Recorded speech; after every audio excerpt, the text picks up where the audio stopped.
एक छोटे से शहर में एक पुराना हॉस्पिटल था जिसे सेंट मैरीज जनरल हॉस्पिटल कहा जाता था। वर्षों पहले यह शहर के सबसे व्यस्त स्थानों में से एक था, जो लोगों की जान बचाने और बीमारियों में मदद करने का काम करता था। लेकिन एक बड़े आग के हादसे के बाद अस्पताल को छोड़ दिया गया था। स्थानीय लोग कहते थे कि रात के समय अस्पताल में अजीब और डरावनी आवाज़ें आती थी।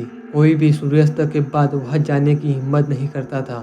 एक रात रवि और उसके दोस्त राहुल, प्रिया और नेहा ने तय किया कि वे सेंट मैरीज अस्पताल की जांच करेंगे। यह उनके ग्रुप के सबसे बहादुर सदस्य रवि द्वारा एक चैलेंज था। अगर हम में से कोई इस डरावनी जगह को एक्सप्लोर कर ले तो वह सच में बहादुर है, रवि ने हंसते हुए कहा। थोड़ी सी हिचकिचाहट के बाद सभी दोस्त मान गए। उस रात आधी रात के आसपास वे अस्पताल पहुंचे। भवन ऊंचा खड़ा था, झाड़ियों से ढका हुआ, टूटे हुए खिड़कियों और चूर-चूर दरवाजों के साथ। अंदर जाने के पहले एक ठंडी हवा का झोंका उनके चेहरों से टकराया, जैसे कोई उन्हें वहां से चले जाने की चेतावनी दे रहा हो। क्या तुम यकीन कर रहे हो रवि? यह जगह कुछ अजीब लग रही है, प्रिया ने डर के मारे कहा। शांत रहो प्रिया, यह बस तुम्हारी इमेजिनेशन है। हम अंदर चलते हैं, रवि ने आत्मविश्वास के साथ कहा। वे अस्पताल के मुख्य दरवाजे से अंदर गए, जो अब आधा टूटा हुआ था। अंदर का दृश्य और भी डरावना था। पुरानी मेडिकल इक्विपमेंट चारों ओर बिखरे हुए थे और सड़े हुए की बदबू आ रही थी। और जो लाइट कभी हॉस्पिटल के गलियारों को रोशनी करती थी, वह अब केवल गीली अंधेरे में बदल चुकी थी। यार, यह तो पूरी तरह से क्रीपी वाइब है, राहुल ने कहा, अपने धैर्य को बनाए रखने की कोशिश करते हुए। जब वे अंदर गए तो एक अजीब सन्नाटा उन्हें चारों ओर घेरने लगा। हर कदम पर ऐसा लगता था जैसे कोई उन्हें देख रहा हो। उन्होंने हॉस्पिटल के विभिन्न हिस्सों की जांच करने का फैसला किया। रवि और नेहा ऊपर की ओर आईसीयू की ओर गए और प्रिया और राहुल ग्राउंड फ्लोर पर सर्जिकल वार्ड की तरफ बढ़े। ऊपर रवि और नेहा ने एक पुराना धूल भरा ऑपरेशन रूम देखा। ऑपरेशन टेबल अभी भी वही पड़ा था, पुराने खून के धब्बों से ढका हुआ। अचानक नेहा ने महसूस किया कि कुछ ठंडा उसके हाथ पर स्पर्श हुआ है। नेहा ने कांपते हुए आवाज से पूछा, क्या तुमने मुझे छुआ? नहीं, मैं तो दरवाजा खोल रहा था, रवि ने उत्तर दिया। तभी एक तेज आवाज ने उनके ध्यान को एक कोने की तरफ आकर्षित किया। वहां उन्होंने एक धुंधली परछाई देखी जो कमरे में इधर उधर चल रही थी, जिसका चेहरा वे नहीं देख पाई। जवाब देने से पहले ही दरवाजा अपने आप बंद हो गया और लॉक हो गया। यह क्या हो रहा है? नेहा ने डर के मारे दरवाजे पर धक्का देते हुए कहा। शांत रहो, हमें यहाँ से निकलना होगा, रवि ने कहा। लेकिन अंदर की हवा और भी ठंडी हो रही थी और उन्हें डरावनी आवाज़ें सुनाई देने लगी, जैसे कोई उनसे बात कर रहा हो, लेकिन शब्द समझ में नहीं आ रहे थे। इस बीच ग्राउंड फ्लोर पर प्रिया और राहुल सर्जिकल वार्ड के अंदर कुछ अजीब चीज़ें देख रहे थे।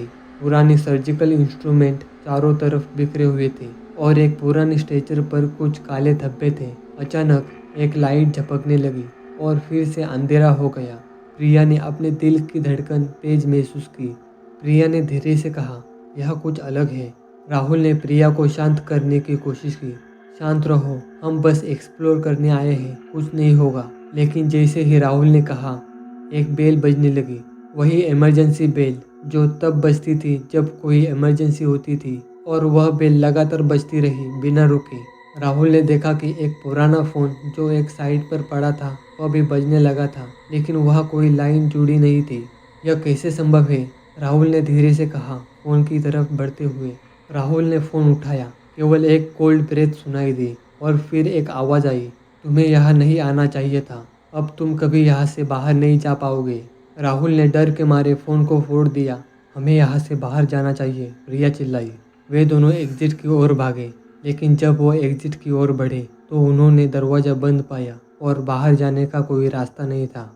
ऊपर रवि और नेहा किसी तरह दरवाज़ा खोलने की कोशिश कर रहे थे।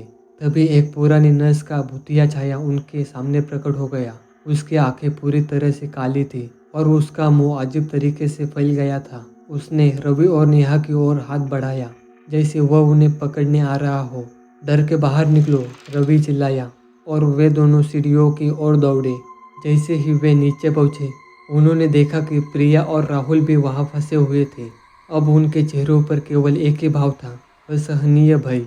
उन्होंने मिलकर दरवाज़ा खोलने की कोशिश की, लेकिन दरवाज़ा लॉक हो गया था, जैसे किसी अदृश्य शक्ति ने उन्हें फंसाया हो। फिर एक भयानक हंसी उनके चारों ओर गूंजने लगी और एक आवाज़ उनके कानों में आई, यह हॉस्पिटल तुम्हारा है, तुम कभी यहाँ से बाहर नहीं जा पाओगे। रवि ने इशारों में खिड़कियों की ओर देखा, लेकिन खिड़कियाँ भी जैसे कंक्रीट से सील हो गई थी। कोई भी रास्ता नहीं बचा था। अचानक पुराने मरीजों की आत्माएं उनके चारों ओर प्रकट होने लगी। उनके चेहरे विकृत और भयानक थे और वे सभी उनकी ओर बढ़ने लगी। प्लीज़ हमें यहाँ से बाहर जाने दो, नेहा चिल्लाई। लेकिन आत्माएं उनके करीब आती गई और हवा और भी ठंडी होती गई। सब कुछ असली से डरावना लग रहा था, जैसे एक भयानक दर्दनाक सपना जो कभी ख़त्म ही नहीं होने वाला था। आखिरकार जब सब उम्मीदें समाप्त हो गई, तभी एक चमकदार लाइट हॉस्पिटल के अंदर आई। वह लाइट इतनी तेज थी कि उन्होंने अपनी आंखें बंद कर ली। जब उन्होंने अपनी आंखें खोली तो वह सब हॉस्पिटल के बाहर खड़े थे और सुबह हो चुकी थी। हॉस्पिटल अब वैसा ही लग रहा था जैसे पहले था, लेकिन अंदर जो कुछ हुआ था वह उनके दिमाग में हमेशा के लिए निशान हो गया। वे बिना कुछ कहे वहाँ से चले गए और कभी भी उस हॉस्पिटल के करीब भी नहीं आए। साल बीत गया, लेकिन रवि और उनके दोस्तों के लिए वह एक अविस्मरणीय अनुभव था। उन्होंने उस रात के बारे में कभी बात नहीं की, लेकिन उन्हें हमेशा लगता था कि कुछ अभी भी उनकी निगरानी कर रहा है, जैसे वह हॉस्पिटल का प्रभाव अब उनके साथ जुड़ चुका हो। और इस बात का उन्हें तब सहमति मिली जब एक रात उन्होंने अपने सपने में वही भूतिया नर्स का चेहरा देखा और एक डरावनी आवाज़ से उसने कहा, हम फिर मिलेंगे। यह कहानी उन सभी साहसी लोगों के लिए है जो भूतिया जगहों को हल्के में लेते हैं। याद रखो, कभी कभी कुछ जगहों को छोड़ना ही बेहतर होता है।